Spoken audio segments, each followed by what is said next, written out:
Welcome to Sicily. Carol and I came here in May 2012, largely inspired by watching the TV show Montalbano, which is a detective show set in Sicily. This is quite early in the morning in our apartment. We settled in quite quickly to our little apartment in Taormina. It's an absolutely charming little town, very friendly, with the volcano of Mount Etna as its backdrop. On our first morning in Taormina, we lost no time in hitting the nearest restaurant for a lovely breakfast and then setting off down Corso Umberto, the town's fashionable pedestrian precinct.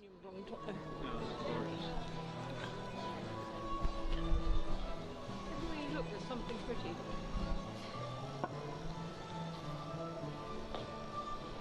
It's selling his...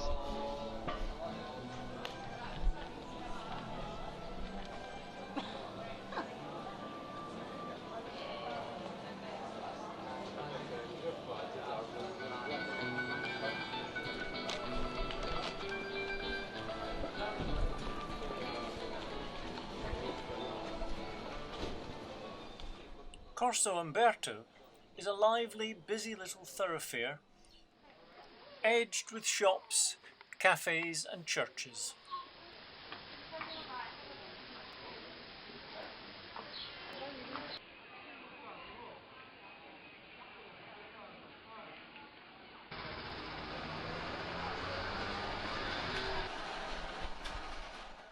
We spent a pleasant hour people watching along the way and then visited a supermercato to buy our provisions for the week, which was coffee, milk, butter, prosciutto, very runny gorgonzola, dolce latte, breadsticks, tea bags and a loaf of the local crusty bread. On a market stall we bought tomatoes on the vine, wild strawberries and something we didn't recognise, but it tasted really good when the man gave us a sample. This was but the first of several visits to markets in various towns in Sicily, which really put our British markets to shame with their incredible range of fishes and meats and vegetables.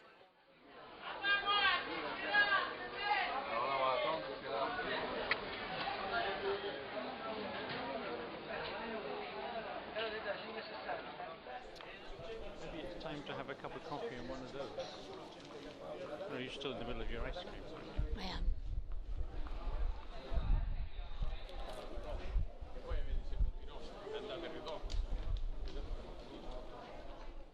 At the bottom end of our stroll down Corso Umberto, we arrived at the Teatro Antico, where Ben Harper was going to be playing soon after we left.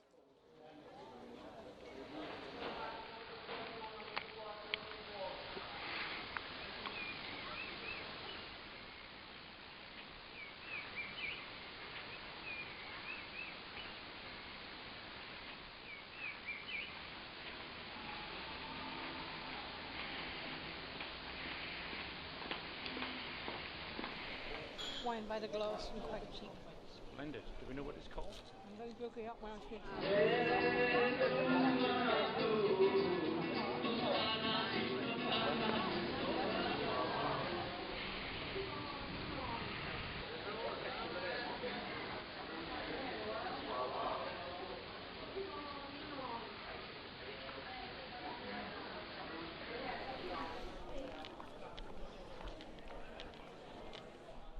Life on Corso Umberto continues long after dark, and we were delighted to find on our stroll back home an orchestra playing in one of the local squares.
Another very attractive little corner of Taormina is the Via Comunale, a public garden full of curious structures that looked faintly South American but can't have been.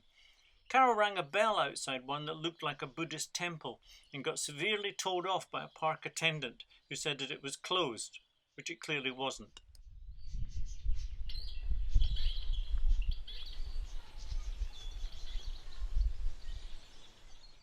Our first real outing from Taormina took us to Siracusa. With its lovely, wide, bright squares and gorgeous churches and pony and trap rides through town.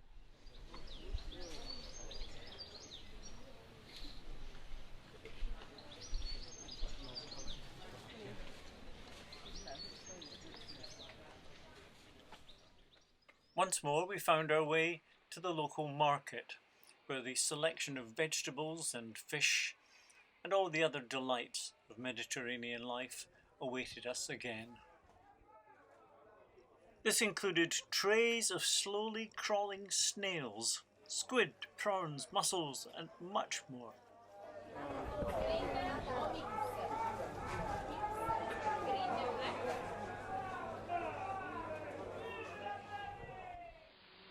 Gorgeous though Siracusa undoubtedly was, we were even more taken by the seafront area called Ortigia, or perhaps Ortigia. We drifted in a leisurely way along the coastal walk for an hour or so, stopping in to buy some pottery and postcards from a beautiful Dutch woman who has lived here for 20 years.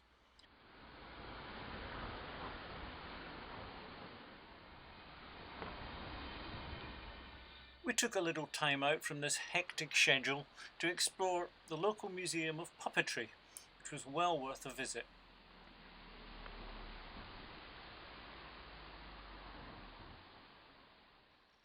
Another exquisite stop along the way came when we dropped into La Foglia, described as the most eccentric restaurant in Siracusa. I had ricotta stuffed homemade ravioli with lashings of seafood on top. No, I'm just trying to find my ravioli, it's underneath. Carol had stuffed sardines.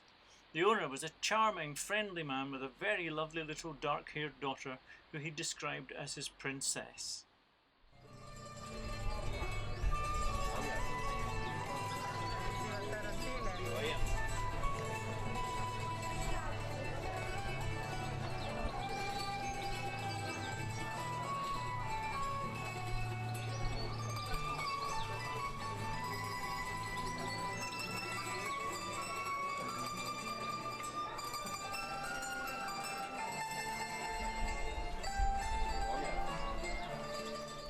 The stars were beginning to come out as we took our last stroll along the seafront at Ortigia, and then returned to Taormina.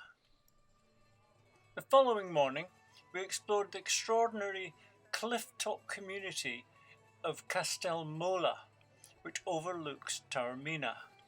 Quite aside from the fabulous views afforded by its cliff-top position, Castelmola is also a town obsessed with hugely swollen male members and the nether garments in which they are normally secreted.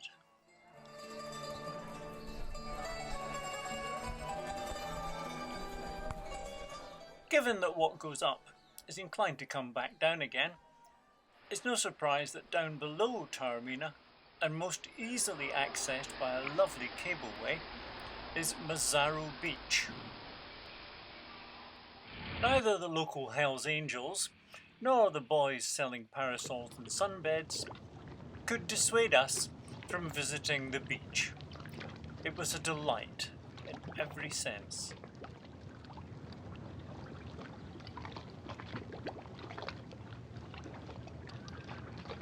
Could be year between one and another eruption.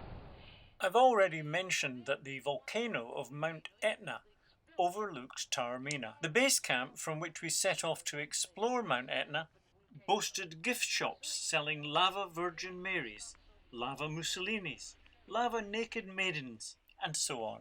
The rough track which led up to the crater of the volcano had been cut out through black and white layers of snow and ash.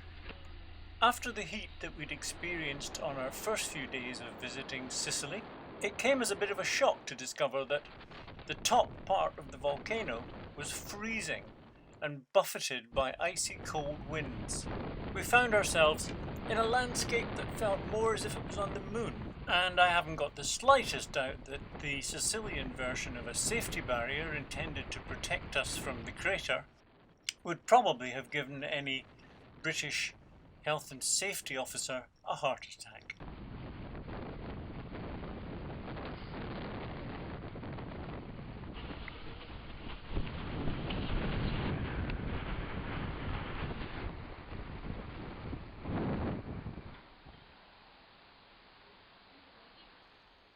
On Friday the 18th of May 2012, we found ourselves in Piazza Armerina. Pretty enough little town, but it didn't have an awful lot to hold our attention until we discovered that there was a multitude of stray wild cats living in every abandoned building in the town.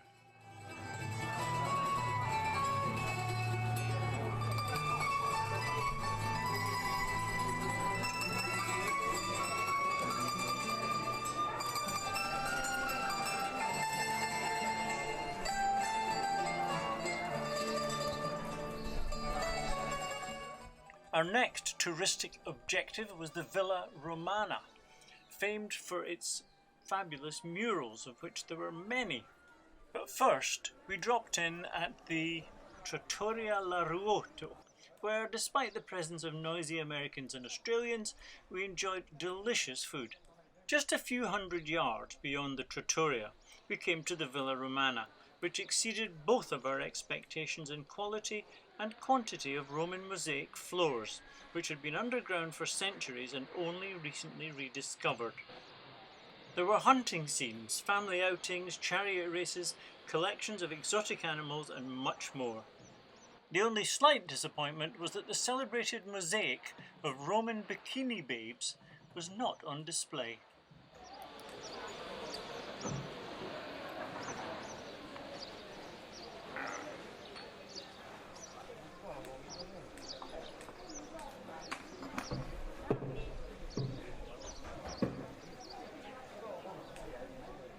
Regrettably, heading back again through Piazza Armerina, we burst a tyre on our Lancia on a very high pavement, but two very helpful Italian police ladies sorted us out with a mechanic. Our final destination was Ragusa, home of our celebrated Sicilian detective hero Montalbano, and it did not disappoint. As we arrived in the stunningly lovely Plaza del Duomo, filming on a new episode of Montalbano was just wrapping up for the night. We saw an actress having her hair done but didn't recognise her, despite which it was a perfect coincidence for our last visit of the holiday. We spent that night in a room in the Hotel Barocco and dined in their restaurant. I should mention, however, that our wine in the hotel had the most hilariously pretentious blurb I've ever encountered. It was an average fizzy rosé, but the label read, "Fluctuating as it solemnly advances, sinuous as it softly touches, it alludes in the folds of the senses to a timeless land, Sicily and its charm." Utter tosh, but we loved Sicily all the same.